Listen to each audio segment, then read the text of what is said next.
What if the worst thing that ever happened to you was actually setting you up for your greatest purpose? What if the betrayal that broke your heart was the very road God used to save your future? This is the story of Joseph. Not just the dreamer, not just the prisoner, but a man whose life hides details most people rush past, and those details change everything. Joseph was 17 when God began speaking to him in dreams. Not soft dreams, not vague impressions, clear ones. Dreams where sheaves bowed, where stars knelt. Dreams that didn't just hint at greatness, they announced it. But here's the first detail many miss. Joseph didn't ask for those dreams. God gave them freely. And Joseph was still young enough to tell the wrong people. He told his brothers, and the room went cold. You could hear the scrape of sandals on dirt, the sharp silence that follows jealousy. Because Joseph wasn't just dreaming, he was favored. Their father, Jacob, loved him openly, wrapped him in a coat that marked him as special, chosen. Favor can look like love, but to insecure hearts it looks like threat. And here's the second detail we often miss. God never warned Joseph that the dream would come with pain.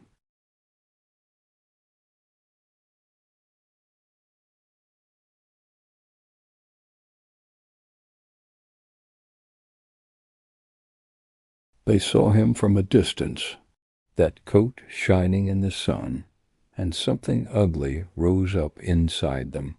Here comes the dreamer, they sneered. They didn't just plan to hurt him. They planned to erase him. They stripped the coat from his shoulders, threw him into a pit. No water, no ladder, only darkness and the echo of his own breath. And this is the third detail many overlook.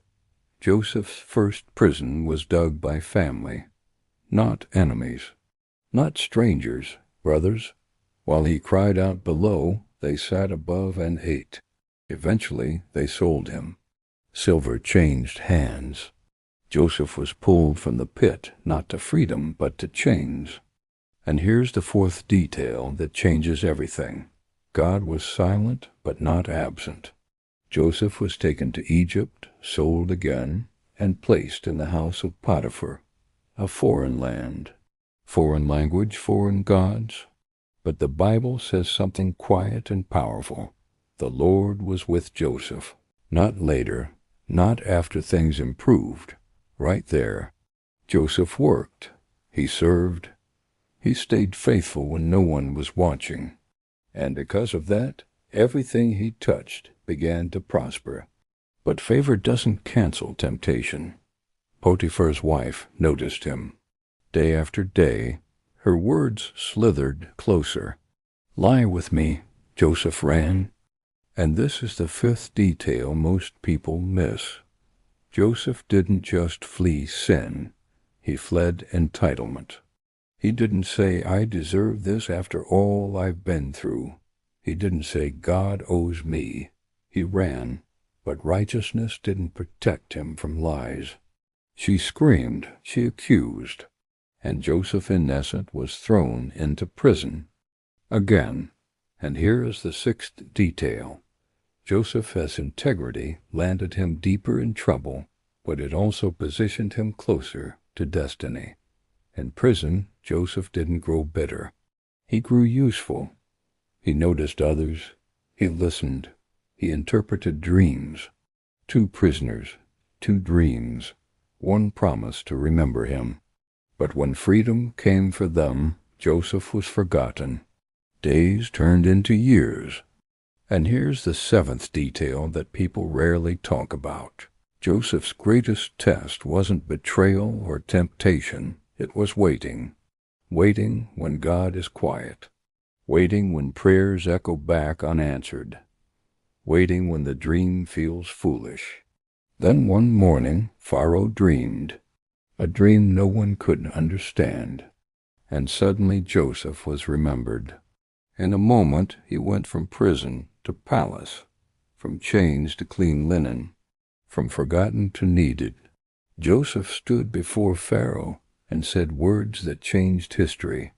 I cannot do this, but God can. And just like that, the dreamer became the deliverer. Years later, famine came. And guess who stood in charge of food? Joseph.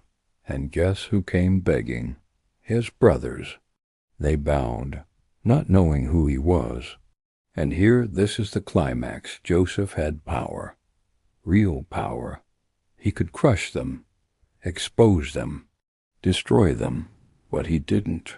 He wept. And this is the moment everything makes sense. Joseph said, "You meant this for evil, but God meant it for good." Not used it, meant it, the pit, the prison, the pain. All part of the plan. Joseph didn't just survive suffering. He stewarded it. And here's the life lesson that still speaks today. Your delays are not denials. Your pain is not wasted. And the dream God gave you didn't expire just because the road got dark. You may be in a pit dug by people you trusted. You may be doing the right thing and still paying the price. You may be waiting longer than feels fair, but God is still writing. So now I ask you, what would you have done if you were Joseph? Would you have given up or trusted God anyway? Share your thoughts in the comments. I'd love to hear them. And if this story encouraged you, subscribe for more powerful Bible stories and share this video with someone who needs hope today.